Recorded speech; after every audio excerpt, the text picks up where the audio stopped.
Assalamualaikum warahmatullahi wabarakatuh. Nama saya Muhammad Rafi Aldiansyah dari jurusan Manajemen Bisnis Kampus Esa Unggul Citra Raya.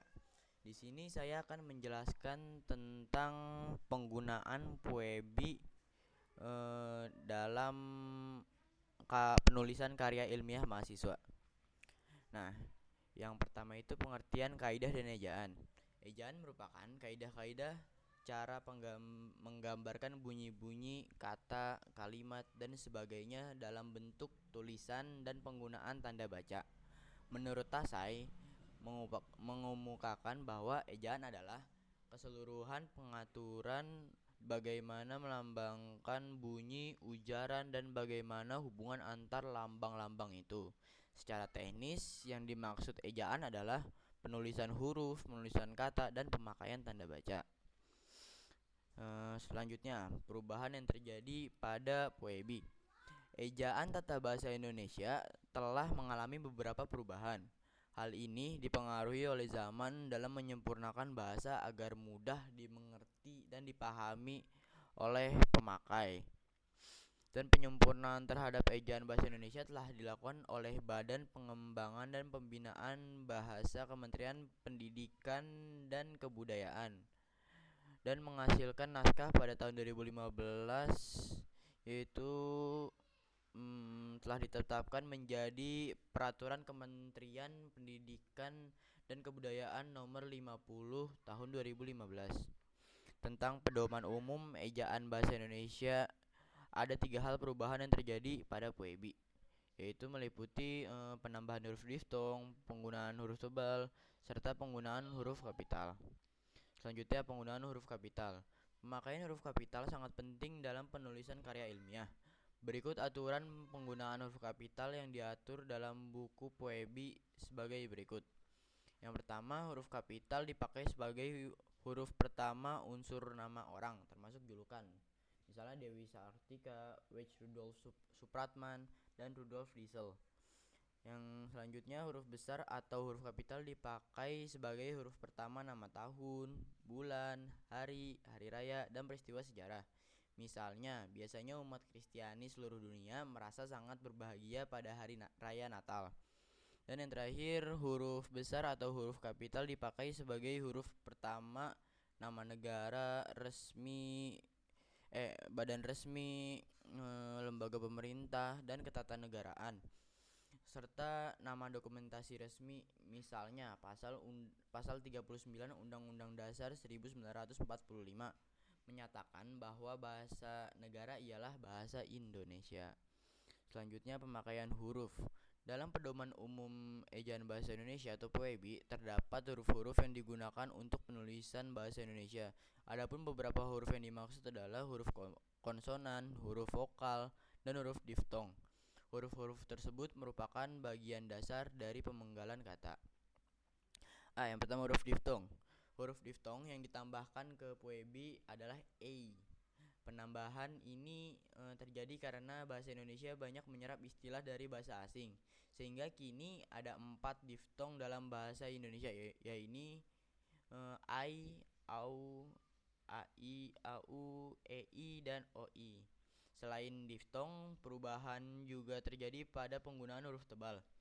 Pada Puebi, huruf tebal ini dipakai untuk menegaskan bagian tulisan yang sudah ditulis miring, serta untuk menegaskan bagian-bagian karangan seperti judul buku, bab, atau subbab. Perbedaan Puebi dengan EYD terletak pada huruf kapital. Pada Puebi, ejaan bahasa Indonesia diatur bahwa huruf pertama unsur nama orang termasuk julukan ditulis dengan awal huruf kapital. Selanjutnya, huruf konsonan. Penulisan gabungan huruf konsonan merupakan huruf konsonan yang terdiri dari 2 konsonan. Contohnya dari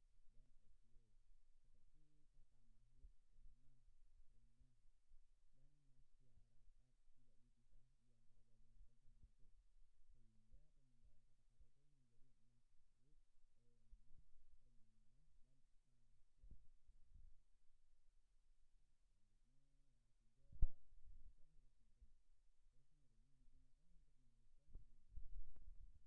dan surat kabar yang ada dalam sebuah kalimat. Hal ini juga berlaku dalam penulisan daftar pustaka. Selain itu, huruf miring juga digunakan untuk menuliskan kata atau ungkapan yang berasal dari bahasa asing dan bahasa daerah. Contoh penulisan huruf miring itu politik divide et impera, ya, digunakan oleh Belanda untuk menguasai Indonesia. Ratna Nyoman Kuta 2015, teori, metode, dan teknik penelitian sastra Yogyakarta, Pustaka Pelajar. Yang keempat, penulisan kata.